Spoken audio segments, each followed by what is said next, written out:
Now we're less than 2 weeks into 2026, still firmly in that period where businesses are setting goals for the year ahead, and one expert digital marketing strategist says you can't do that without bossing the LinkedIn platform. Kylie Chown is a certified LinkedIn strategist and joins us now. Great to have you on Sky News, Kylie. Thanks for coming in.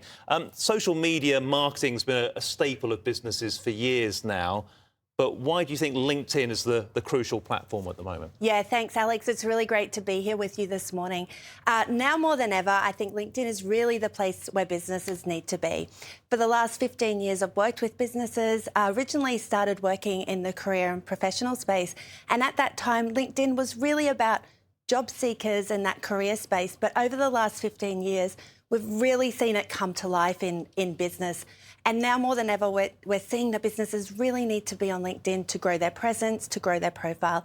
And it's a place where people go to look when they're looking to do business in 2026. And what advice do you give to them when they're trying to work out where to start? Yeah, absolutely. So as part of my background, I'm also a certified LinkedIn strategist, and this means that I can give them strategic advice on where to start. So typically what we would do is look at their overall marketing plan, what their objectives are, and that can be anything from lead generation, inquiries, or attracting new staff, and then working with them on what's a really tangible strategy that they can develop and implement to leverage LinkedIn for their own benefit and to grow their own business. Do you think Australians use LinkedIn differently to other parts of the world? Yeah, absolutely. And we're seeing that a lot more, particularly with the changes in the environment at the moment. So I think Australians are really coming into play on LinkedIn, and they're starting to pick up some of the activities and some of the behaviours we've seen come out in other countries as well. So how do you characterise LinkedIn? Because I think compare it to sort of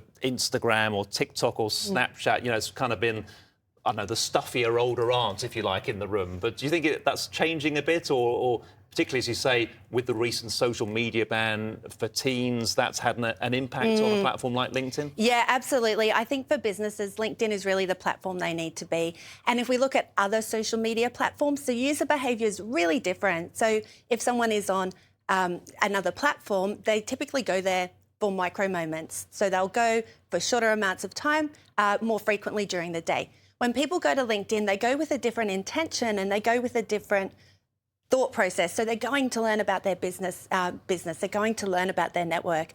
And also their behaviour there is a bit different. So they'll go less often, but they'll stay more frequently as well. And is there a sort of generational difference to how people use it? Yeah, absolutely. I think we are seeing a lot of the people who were traditionally resistant to LinkedIn starting to really see the benefits of it as well. So particularly what we're seeing is them coming on from a professional brand perspective and also from a business brand perspective. Because there's so much national talk, particularly in the news and the politics side of things, about trying to unify the country, get rid of hate speech.